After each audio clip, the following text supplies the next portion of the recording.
Famous for Mardi Gras, beignets, jazz, and its unique blend of Cajun and Creole cultures, the Big Easy has survived and thrived to become the most European and the most Caribbean city in the U.S. There is festivity in the air no matter what time of year you visit, and we'll discover why on this episode of Ms. World Traveler in New Orleans.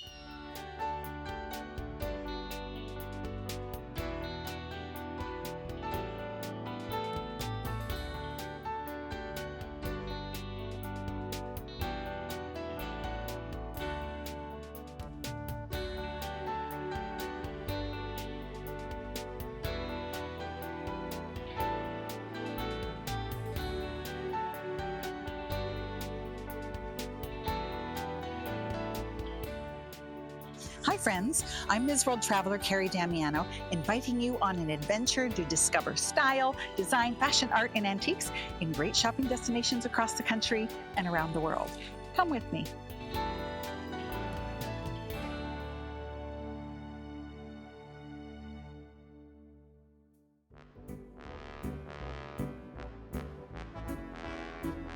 Founded by the French, ruled for a short time by the Spanish, and eventually sold to the United States in 1803, New Orleans has a blend of cultures easily distinguishable from anywhere else in the world. Their love of life is rooted in their music, cuisine, architecture, and the party atmosphere that seems to be constantly swirling.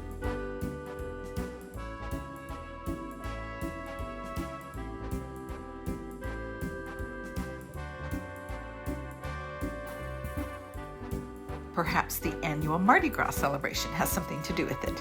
I wasn't brave enough to actually attend, but I thoroughly enjoyed Mardi Gras World, where they make the floats all year round.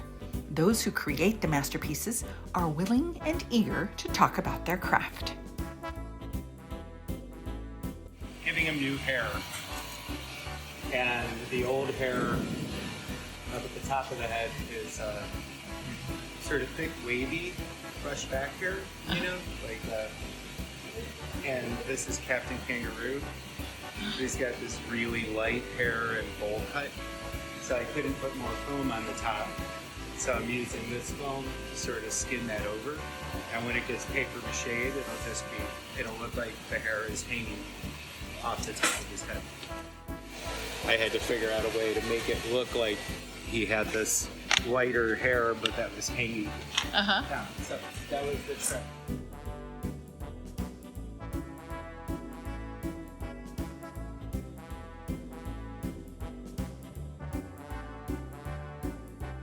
For the $22 admission, it's a fun way to see behind the scenes without all the crowds and noise.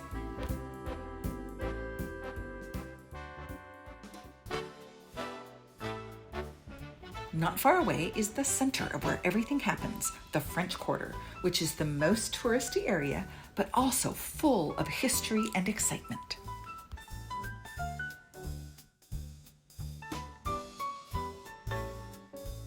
Established on the banks of the Mississippi River as a military-style grid of 70 squares in 1718, the French Quarter is the only intact French colonial and Spanish settlement remaining in the U.S. Built around Jackson Square, the National Historic Landmark gets its lacy appearance from Victorian cast iron that was introduced into mass production in the 1830s. Today, the French Quarter is synonymous with the city as a whole and home to many lovely shops, including the French Market, which has welcomed daily vendors, a farmer's market, and Louisiana specialty eateries for over 200 years.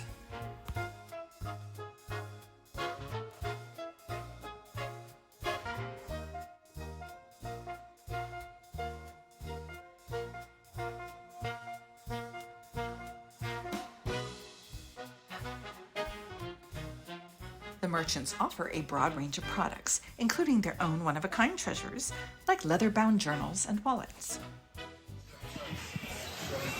Hi, welcome to our booth. These are all 100% real leather and all handmade.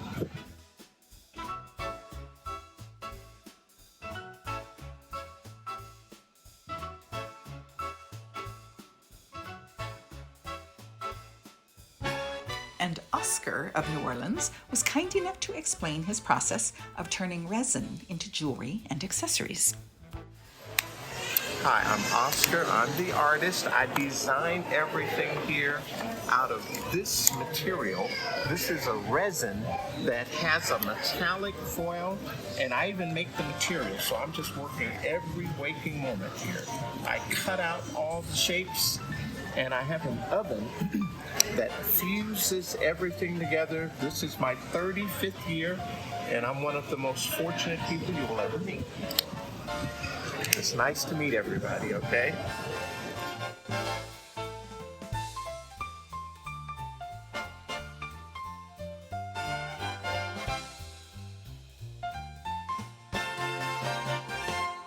Just behind the French Market is Dutch Alley Co-op, which spotlights the creativity of 25 local artists with a diverse and impressive array of mediums, like the sterling silver jewelry designs of Sabine Chadborn.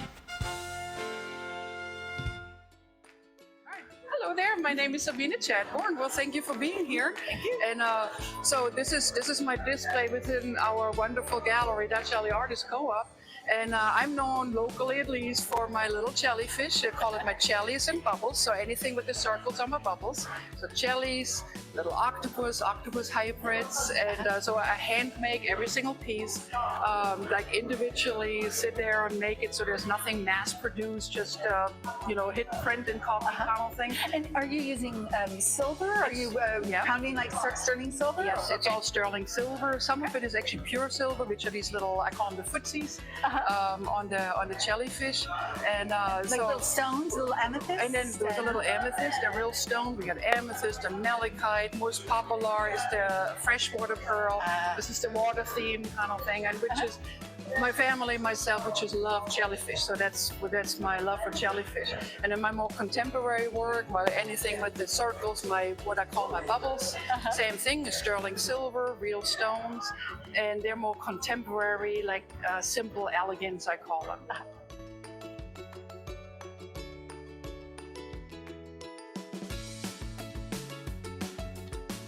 We also met former television producer Gerald Haessig, the genius behind 4 patented ergonomically fashioned coffee cups that marry form and function, who explained about his designs and told us more about the gallery.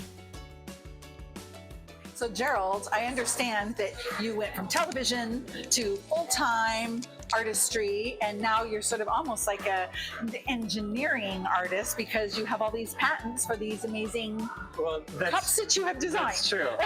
Yes. My first career was in TV news production, so I worked in the production department, getting local newscasts on. And then my wife bought me a glass blowing lesson for a Christmas present one year, so that's why I do glass blowing, which is up on top. Okay. And then eventually I started to do pottery. I felt that the two go in hand, even though one is like, you're rotating this way and the other one, the wheel's rotating this way, but everything is all uncentered. So that's the important thing, is keeping things uncentered. But then, I developed an ergonomically designed coffee cup that reduces pressure stress in your hand, wrist, and fingers. Wow. I have 2 patents.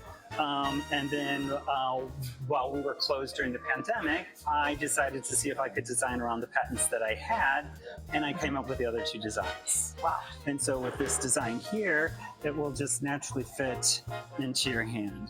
So if you have any type of hand mobility issues, this design can just hang from your hand. Nice. And then see, with this design here, you could use it more like a traditional handle. Again, your ergonomic benefit is this way. But if you were someone who had severe hand limitations, you could just hook it onto your wrist. Okay. And is that comfortable to drink that way? Yeah, you could. Okay. Great. And then the original design is this up here, which was a hand use specific. So this is actually a left-handed coffee cup. This is right. And then how do you tell the difference? The way the flange is set up on the coffee cup. Okay. So the curve of it. Okay. Right hand. Okay. 2 thumbs up. How many times have you done that since you came up with this idea? Yeah, several times, I would have to say. And then this design is ambidextrous, where it's the same principle, but this cup you could use with either. Either. I had no background in designs for society, designing for elders, industrial design. I was just looking at it as an artist looking to add something to my body of work. And this was almost via osmosis. The only research that I did is like, what's the width of the average width of men's and women's hands? The handles are all hand applied, and that's the beauty of the product, is that because the handles are hand applied, I can make them different sizes. So when a customer is looking at the cups, they're really trying the cup on to see how best it fits their hands. For example, if we take our two bling cups here, because we have gold on them. I do like the bling cups. So this one here fits my hand very nicely, but you can see that it's a little bit more narrow. If you had a larger hand, I have this one, which flares out wider to fit someone that has a wider hand than I do.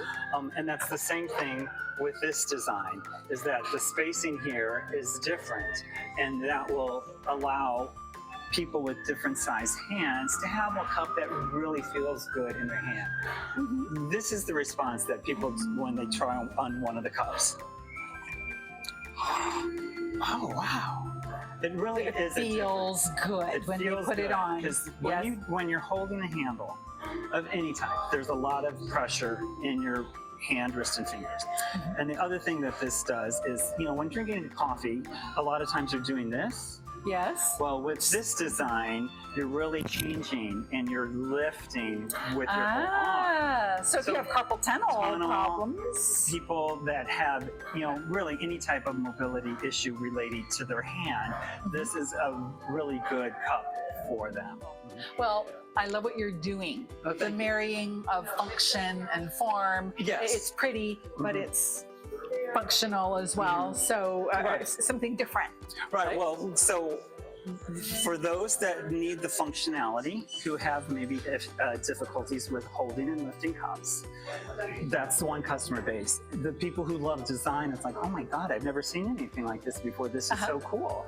And then, you have your coffee drinkers who are like, oh, this is really cool coffee. I need to add that to my collection, right? And sometimes I'll approach someone and I'm like, oh, you're a coffee drinker? And they're like, no. And I'm like, well, you could put your bourbon in it. It's all okay.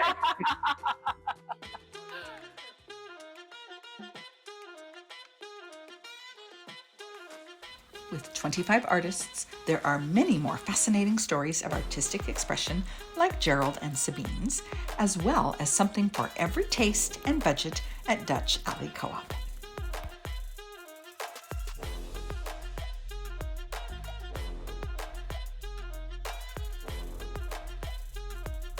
Can you feel the pulsating energy of the French Quarter? It's palpable. We are on a roll, and we're going to stay on it next time on Ms. World Traveler in New Orleans when we head over to a seemingly unending shopping street. You won't want to miss it.